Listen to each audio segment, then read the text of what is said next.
नमस्कार दोस्तों, आज मैं आपको आषाढ़ अमावस्या व्रत की 5 कथा सुनाने जा रही हूँ। प्रेम से बोली अमावस माता की जय हो, भोलेनाथ की जय हो। एक समय की बात है, एक नगर में एक राजा राज्य करता था। उसकी प्रजा एवं परिवार सब आनंद से रहते थे। राजा की रानी धार्मिक एवं प्रजा प्रेमी थी। राजा के महल के सामने एक साहूकार का महल था। राजा की रानी एवं साहूकार की पत्नी में मित्रता थी। रानी सारे प्रजा से प्रेम करती थी। एक रोज साहूकार की हवेली से साहूकारनी की रुदन करने की आवाज आ रही थी। रानी अपने महल में रोने की आवाज सुनी तो राजा से इस विलाप का कारण पूछा। राजा ने कहा कि सेठ का पुत्र मर गया, इसी दुख के कारण साहूकार एवं साहूकारनी रो रहे हैं। रानी बहुत भोली थी। उसने राजा को कहा, महाराज दुख क्या होता है। राजा को समझ नहीं आ रहा था कि रानी को कैसे समझाया जाए कि दुख क्या होता है। रानी बार बार राजा से पूछ रही थी, राजन बताइए दुख क्या होता है। राजा ने अपनी रानी से कहा, तुम अपने कुंवर को मार दो तो मालूम हो जाएगा कि दुख क्या होता है। महारानी ने अपने कुंवर को महल से नीचे गिरा दिया। भगवान की कृपा से कुंवर गारे के ढेर पर गिरा और उसको खरोच भी नहीं आया। रानी अपने कुंवर को देखने नीचे आ रही थी, तब तक कुंवर को सामने से आते देखा। यह देख राजा भी दंग रह गया कि इतने ऊपर से गिरने के बाद भी कुंवर को कुछ नहीं हुआ। रानी ने राजा से फिर पूछा, महाराज दुख क्या होता है। उस समय पड़ोस राज्य में राजा के सैनिक युद्ध कर रहे थे। राजा ने रानी से कहा कि अब मैं लड़ाई में अकेला जा रहा हूँ। जब तुम मेरे मरने का समाचार सुनोगी तो तुम्हें दुख का एहसास हो जाएगा। राजा युद्ध के लिए प्रस्थान किया, लेकिन भगवान की कृपा से राजा युद्ध जीतकर महल वापस आ गया।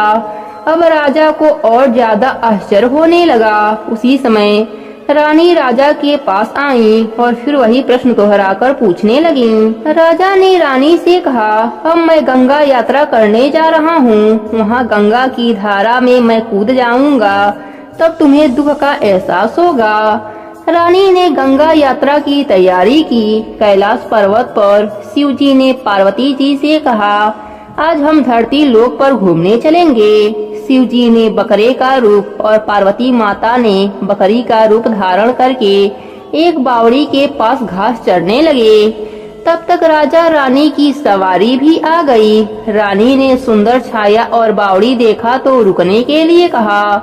राजा भी मान गए। राजा रानी ने वहां जलपान किया। राजा पानी लेने के लिए बावड़ी के बाहर चले गए। बकरे और बकरी की रूप धरे पार्वती माता ने शिवजी से पूछा कि स्वामी इस रानी को दुख क्यों नहीं मिलता।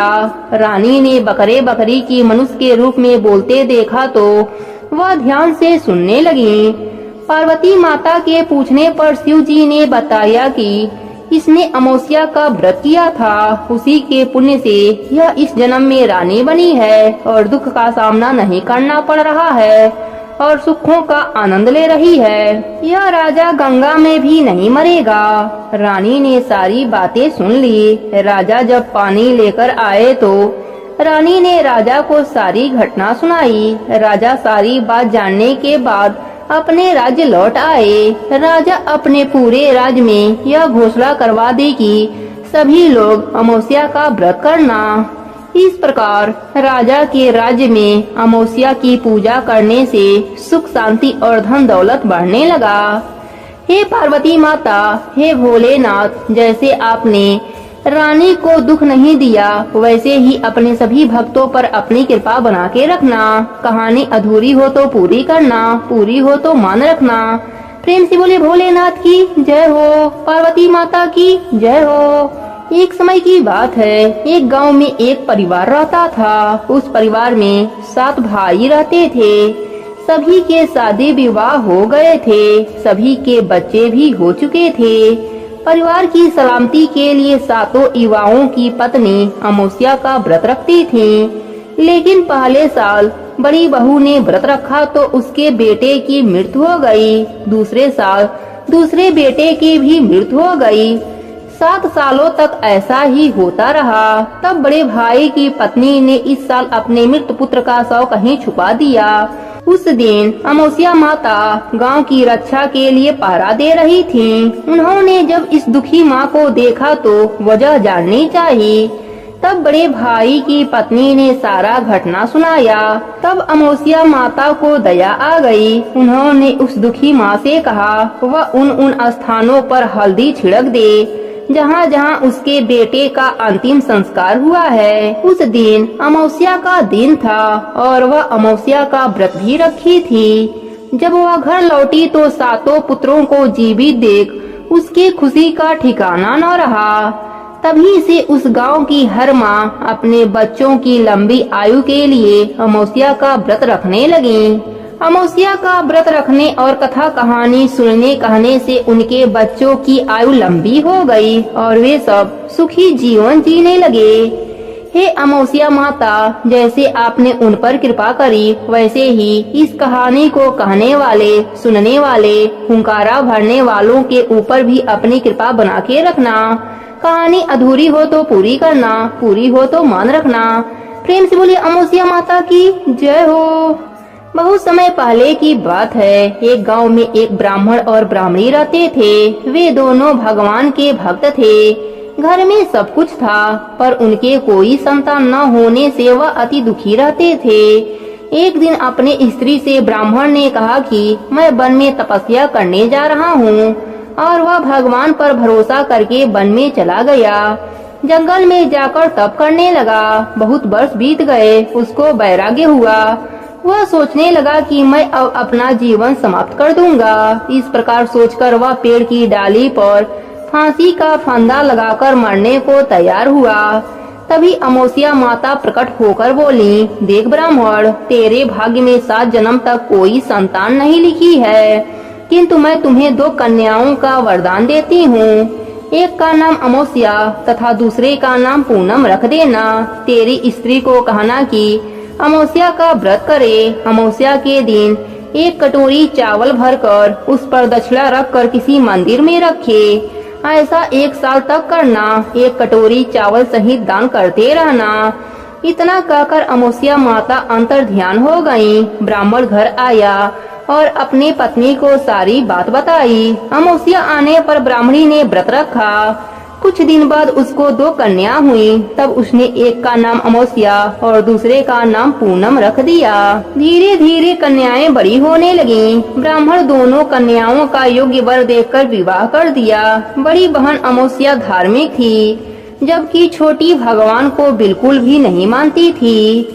बड़ी के घर में तो सुख समृद्धि का भंडार भरा हुआ था, पर छोटी बहन पूनम के घर दुखों का पहाड़ था। जब बड़ी बहन अमावस्या को छोटी के बारे में सब कुछ मालूम हुआ कि उसकी बहन दुखी है, तब अमावस्या गाड़ी भरकर सामान ले गई और छोटी बहन से बोली, बहन पूनम, अमावस्या का व्रत तुम भी किया करो और पूजा करके उपवास करो, जिससे तुम्हारे घर में सुख समृद्धि का भंडार भर जाएगा। 1 साल तक चावल का कटोरा भरकर दक्षिणा रखकर दान करना। पूनम ने अपने बहन के द्वारा बताए गए नियमों के साथ अमावस्या का व्रत करने लगी। कुछ ही दिनों के बाद उसका भी घर धन धान से भर गया और संतान की भी प्राप्ति हुई। वह सुखी जीवन जीने लगी। इस प्रकार जो भी मनुष्य अमावस्या का व्रत विधि पूर्वक करेगा, उसके घर में सुख समृद्धि का भंडार भर जाएगा। जो भी मनुष्य इस कथा को कहता या सुनता है, उसके ऊपर अमावस्या माता की कृपा बरसती है। हे अमावस्या माता, अपने सभी भक्तों पर अपनी कृपा बना के रखना। कहानी अधूरी हो तो पूरी करना, पूरी हो तो मान रखना। प्रेम से बोले अमावस्या माता की जय हो। एक नगर में एक राजा रहते थे। उनकी 2 बेटियां तथा 2 बेटे थे। उनकी एक बेटी का नाम अमावस था और दूसरी बेटी का नाम पूनम था। पूनम बहुत धार्मिक प्रवृत्ति की थी। वह हमेशा पूजा पाठ किया करती थी और गाय की सेवा किया करती थी और धर्म कर्म का सारा काम करती थी। उधर अमावस को पूजा पाठ में कोई रुचि नहीं थी। वह कभी भी पूजा पाठ नहीं करती, ना ही किसी की सेवा करती। लेकिन दोनों बहनें एक दूसरे को बहुत प्यार करती थीं। लेकिन राजा रानी का व्यवहार पूनम और अमावस के साथ अलग अलग था। वह अमावस को ज्यादा प्यार करते थे और अपने दोनों पुत्रों को प्यार करते थे, उन्हीं का ज्यादा ध्यान रखते थे। धीरे धीरे समय बीतता है और राजा रानी के चारों बच्चे बड़े हो जाते हैं। राजा अपने बेटों का विवाह कर देते हैं। राजा की दोनों बेटियां भी बड़ी हो जाती हैं। फिर सभी राजा से कहते हैं, राजन, राजकुमारियों का भी विवाह कर दीजिए। राजा भी विवाह की योजना बनाने लगते हैं। तब रानी राजा से कहते हैं, आप पूनम का विवाह किसी बड़े घर में मत करना, क्योंकि इन्हें तो काम करना पसंद है, गाय की सेवा करना पसंद है, व्रतों की कथा कहानियाँ सुनना पसंद है, पूजा पाठ करना पसंद है। अगर यह बड़े घराने में गई तो यह सब कुछ नहीं कर पाएंगी, इसलिए इनकी शादी किसी गरीब घर में करा दीजिए। राजा ने कहा, ठीक है। फिर राजा पूनम के लिए एक गरीब घर में जाकर पूनम का विवाह तय कर दिया। फिर रानी ने कहा, महाराज, अमावस भी तो बड़ी हो गई है, इसके लिए भी वर देखिए और दोनों बहनों का विवाह साथ साथ कीजिए। राजा ने उसी गांव के राजा के बेटे के साथ अमावस का विवाह तय कर दिया।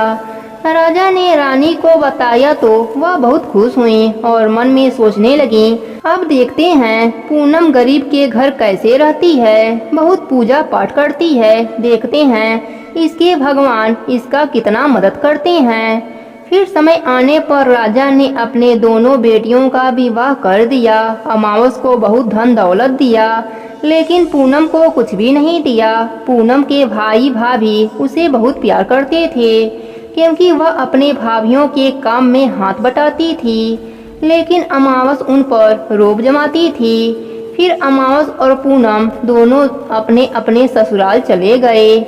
एक बार की बात है, अमावस ने अपने घर पर शिव चर्चा रखा और उसने सबको बुलाया, लेकिन अपने बहन पूनम को नहीं बुलाया।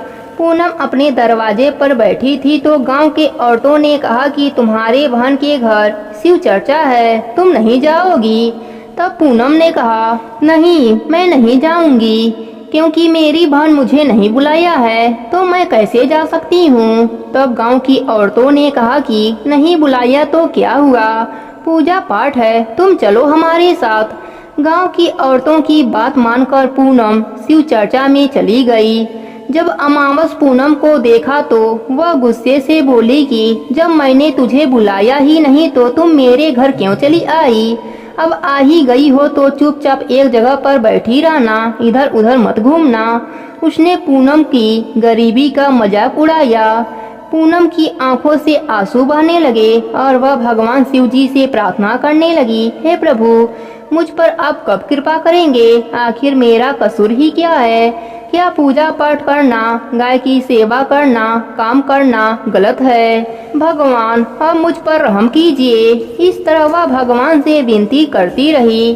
शिव चर्चा पूरा हुआ और अमावस सबको प्रसाद दिया, लेकिन पूनम को प्रसाद नहीं दिया। वह वहाँ से बिना प्रसाद लिए वापस आ गई। रास्ते में सोचती है कि घर पर बच्चे प्रसाद मांगेंगे तो मैं क्या बताऊंगी। फिर उसने मन में विचार किया कि क्यों न अपने भाई भाभी से मिलकर आऊं। फिर वह अपने पति और बच्चों को बताकर अपने मायके जाने के लिए निकल गई। चलते चलते उसे एक तुलसी का पेड़ मिला।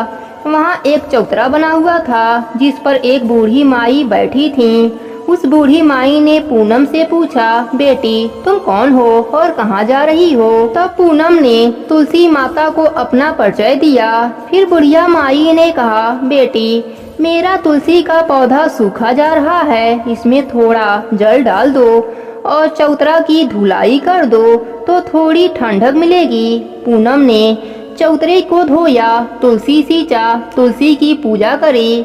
बुढ़िया माई को भी स्नान कराया और उसके चरण दबाए। फिर पूनम ने कहा, माँ जी, और कोई काम है क्या। तब बूढ़ी माई ने कहा, नहीं बेटी, और उसे खूब आशीर्वाद दिया और कहा, जाओ तुम अपने मायके जाओ, लेकिन लौटते समय मुझसे मिलकर जाना। पूनम ने कहा, ठीक है माँ जी। फिर आगे बढ़ चली। चलते चलते रास्ते में उसे एक शिव मंदिर मिला।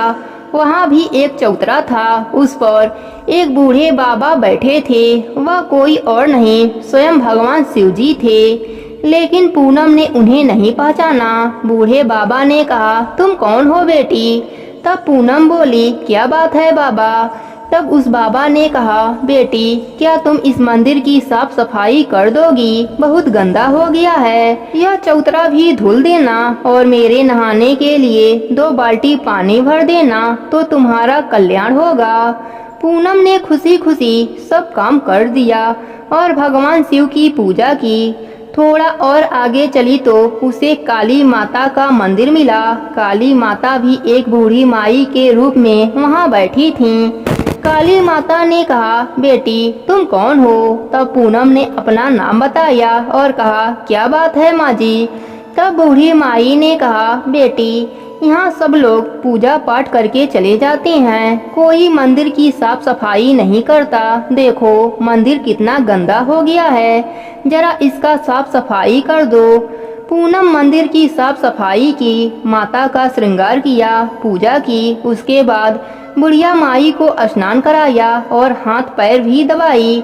फिर वह आगे बढ़ी तो एक नदी मिली। वहाँ भी एक बुढ़िया माई बैठी थी। वह कोई और नहीं, गंगा माता थी। उन्होंने कहा, बेटी तुम कौन हो? तब उसने अपना नाम बताया। फिर बुढ़िया माई ने कहा, बेटी यहाँ सब स्नान तो करते हैं लेकिन कोई साफ सफाई नहीं करता, तुम यहाँ की साफ सफाई कर दो। फिर वह वहाँ की साफ सफाई की काम करी। फिर बुढ़िया माई ने खूब आशीर्वाद दिया। फिर पूनम नाव में बैठकर नदी पार करती है। फिर वह मायके पहुँच जाती है। मायके में भाई भाभी पूनम को देखकर बहुत खुश होते हैं और उसकी खूब खातिरदारी करते हैं। वे सब खूब बातें करते हैं। सुबह पूनम जाने को तैयार हुई तो भाभी ने एक लाल साड़ी दी और कहा, ननद जी इस साड़ी को पहन लीजिए और हाँ जल्दी जल्दी आया करिए, बहुत दिनों के बाद आती हैं। तब ननद ने कहा, ठीक है भाभी, आप जब मुझे बुलाएंगी मैं आ जाऊंगी। फिर पूनम ने लाल साड़ी पहन लिया और 16 श्रृंगार कर लिया। भाभीियों ने थैला भरकर उसे गहने दिए। पूनम घर से निकल गई। चलते चलते रास्ते में वही नदी मिली और नाव भी। नाव में बैठकर वह उस पार पहुंची तो वही बूढ़ी माई मिली जो गंगा माता थी। उन्होंने कहा, बेटी आ गई अपने मायके से? पूनम ने कहा, हाँ माँ जी। तब बुढ़िया माई ने एक थैला दिया और कहा, इसे ले जाओ, मैं कहाँ रखूंगी, यह बहुत भारी है और हाँ इसे रास्ते में मत खोलना, घर जाकर ही खोलना। पूनम ने कहा, ठीक है माँ जी, और वह वहाँ से चल दी। आगे चली तो काली माता का मंदिर मिला। वहाँ बुढ़िया माई बैठी मिली। उन्होंने भी पूनम को एक थैला दिया। अब उसके पास 3 थैले हो गए। कुछ आगे बढ़ी तो शिव मंदिर मिला। वहाँ भगवान बूढ़े बाबा के रूप में बैठे मिले। उन्होंने भी उसे एक थैला दिया। पूनम फिर आगे बढ़ी तो तुलसी माई मिली। उन्होंने भी एक थैला दिया। अब पूनम अपने घर पहुंच गई और वह 5 थैलों को खोला। सबसे पहले उसने अपने मायके का थैला खोला। उसमें खाने पीने की चीजें, कपड़े, गहने भरे थे। उसने खाने की चीजें अपने बच्चों को दिया तो बच्चे बहुत खुश हुए। दूसरा थैला जो गंगा माता ने दिया था उसे खोला। उसमें सोना चांदी भरा था। तीसरा थैला जो कि काली माता ने दिया उसमें 16 श्रृंगार भरे थे। चौथा थैला जो भगवान शिव का था उसमें खुशियाँ थीं, धन संपत्ति सब कुछ था। 5वां थैला तुलसी माता का था। उसे खोला तो उसमें तरह तरह के अनाज भरे थे। अब पूनम के घर में धन की कोई कमी नहीं रही। धन संपत्ति का भंडार से उसका घर भर गया। पूनम खुशी खुशी रहने लगी। एक दिन पूनम ने सोचा क्यों ना मैं शिव चर्चा कराऊं। फिर पूनम ने शिव चर्चा रखा तो सबको बुलाया। वह अपने बहन के भी घर गई बुलावा देने। जब अमावस पूनम के घर शिव चर्चा में आई तब उसने घर में धन दौलत देखकर आश्चर्यचकित रह गई। फिर अमावस ने पूछा, तुम्हारे घर में इतना धन दौलत कैसे हो गया? तब पूनम ने कहा, देखो बहन, तुमने शिव चर्चा रखा और मुझे नहीं बुलाया, फिर भी मैं बिना बुलाए तुम्हारे घर गई, लेकिन तुमने प्रसाद नहीं दिया। फिर तुम्हारे घर से अपने मायके चली गई। भाभीियों ने एक थैला दिया। रास्ते में बुढ़िया माई मिली, वह भी मुझे थैला दिया। फिर बूढ़े बाबा मिले, वह भी मुझे थैला दिए। घर आकर खोला तो उन सब में से अन्य धन का भंडार निकला। अब अमावस को लालच आ गया। उसने कहा, बहन मैं भी मायके जाऊंगी, तुम भी मुझे डांटो और प्रसाद भी मत देना। लेकिन पूनम ने कहा कि भगवान का प्रसाद है, मैं तो सबको दूंगी। लेकिन अमावस ने प्रसाद नहीं लिया और अपने घर जाकर बच्चों से कहकर अपने मायके के लिए चल दिया। चलते चलते तुलसी माता मिली। उन्होंने कहा, बेटी यह चौतरा धो दो तो तुम्हारा कल्याण होगा। तब अमावस कहती है, हे बुढ़िया माई, मैं इतनी महंगी साड़ी पहन रखी है, यह गंदी हो जाएगी, मैं कुछ नहीं करूँगी। आगे चलकर भगवान शिव जी मिले तो उनसे भी उसने वैसा ही कह दिया। फिर गंगा माता मिली तो उनसे भी ऐसा ही कह दिया। फिर वह नाव में बैठी तो नाव में कांटे थे जो उसके पैरों में चुभ गए। फिर वह अपने मायके पहुंच गई। जब उसकी भाभीियों ने देखा तो कहा, यह कहां से आ गई? पूनम के पास तो कुछ नहीं था, इसलिए वह आ जाती है तो अच्छा लगता है, लेकिन यह यहाँ क्यों आ गई? इसके पास तो बहुत सा धन है। कोई बात नहीं, अब आ गई है तो बैठो, खाना खा लो। अमावस खा पी कर सो गई। सुबह हुई तो अमावस ने कहा, भाभी मैं जा रही हूँ। तो भाभीियों ने कहा, ठीक है। तब अमावस ने कहा, भाभी पूनम को तो आपने थैला दिया, मुझे कुछ नहीं दोगी? तब भाभीियों ने कहा, जाओ तुम्हारे घर भिजवा देंगे। फिर अमावस चल दी। तब रास्ते में गंगा माता मिली। गंगा माता ने कहा, आ गई बेटी। उसने कहा, आपने पूनम को तो थैला दिया था, मुझे कुछ नहीं दोगी? तब गंगा माता ने कहा, ठीक है, जाओ बेटी, घर भिजवा देंगे। ऐसे ही काली माता, शिव जी और तुलसी माता ने भी कह दिया। जब घर पहुंची तो उसके आंगन में 5 थैले पड़े थे। जब अमावस उन थैलों को खोलती है तो किसी में मिट्टी, किसी में पत्ता, किसी में सांप बिच्छू थे। उसने अपना माथा पीट लिया और कहा, हे भगवान, हमें मायके में कुछ नहीं मिला और इधर भी कुछ नहीं मिला। फिर अमावस पूनम के पास जाती है और कहती है कि तुझे इतना धन मिला, मुझे कुछ नहीं मिला। तब पूनम ने कहा, मैं मायके जाती हूँ तो भाभीियों के साथ काम करवाती हूँ और तुम तो भाभी की कभी भी मदद नहीं करी। भाभी तुमको क्या देगी? गंगा माता को तुमने ठुकरा दिया। शिव जी, काली माता, तुलसी माता, सबको तुमने ठुकरा दिया, इसलिए भगवान ने तुझे कुछ नहीं दिया। तब अमावस कहती है, बहन मुझे माफ कर दो, मुझे भी बताओ मेरे घर में सुख चैन कैसे बनेगा? तब पूनम ने कहा, 3 सूत्र का ज्ञान ले लो। पहले सूत्र में दया मांगना, दूसरे सूत्र में चर्चा करना और तीसरे सूत्र में 108 बार ओम नमः शिवाय का जप करना। बहन, भगवान ने जो भी 3 सूत्र दिए हैं वह प्रसाद के रूप में स्वीकार कर लेना। मैं सच्चे मन से भगवान का पूजा पाठ करती हूँ, सबका मदद करती हूँ, सबका काम करती हूँ, इसलिए मुझे सब कुछ मिल गया और तुम्हारे पास जो भी था वह भी खत्म हो गया। तब अमावस अपने घर गई और वह शुद्ध मन से पूजा पाठ करने लगी, भगवान से क्षमा मांगने लगी। प्रेम से बोलिए भोलेनाथ की जय हो, माता पार्वती की जय हो।